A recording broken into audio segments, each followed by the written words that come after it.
हळूवारपणे माझ्या बरोबर ओंकार म्हणायचं. डोळे मिटले.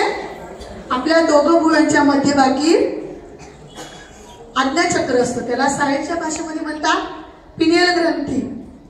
पूर्वीच्या काळी ज्या स्त्रिया होत्या तर त्या तिथे काय गंध लावायच्या, झाशीच्या राणी, सावित्रीबाई फुले. पण आजकाल आपण गंध लावायला विसरून गेलो, आहे की नाही? बऱ्याच विद्यार्थ्यांनी लावलेलं आहे. आणि म्हणून आपल्या जीवनामध्ये बघा, आता एखादा उंदीर आला किंवा झुरळ आला, पाल आला, तर तुम्ही काय करणार? पळून जाणार की नाही, है ना? मग आपल्या जीवनात एवढी भीती का आली? आपली निर्भयता कुठे गेली? पूर्वीच्या काळच्या स्त्रियांमध्ये एवढी निर्भीकता का होती? अशा भरपूर आपल्याला कारण आहे.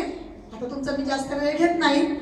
तर जी पिनियल ग्रंथी असते या ठिकाणी आपण जिथं गंध लावतो त्या ठिकाणी तुम्ही ओंकारचं चित्र कधी बघितलंय का? ओंकार नाही बघितलं? ओमचं चित्र बघितलंय ना? मग आपले डोळे मिटायचे आणि दोघं भुवयांच्या मध्यभागी ज्या ठिकाणी आपण गंध लावतो त्या ठिकाणी ओंकार बघा. आपलं लक्ष एकाग्र करायचंय, हालचाल करायची नाही. आपल्या मनाला सांगायचंय की शरीर स्थिर, मला विवेकानंदांसारखं, स्वामी रामकृष्ण परमहंसांसारखं, भगतसिंगांमध्ये एवढा संयम होता की 51 दिवस त्यांनी अन्नपाणी घेतलं नाही. असं महापुरुषांसारखं माझं जीवन मला घडवायचंय.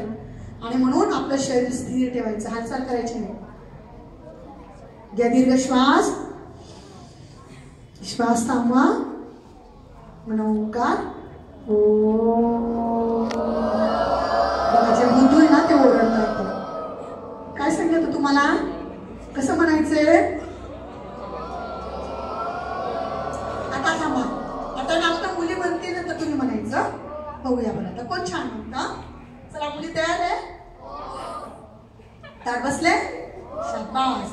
घ्या दीर्घ श्वास, श्वास थांबवा, म्हणा ओंकार.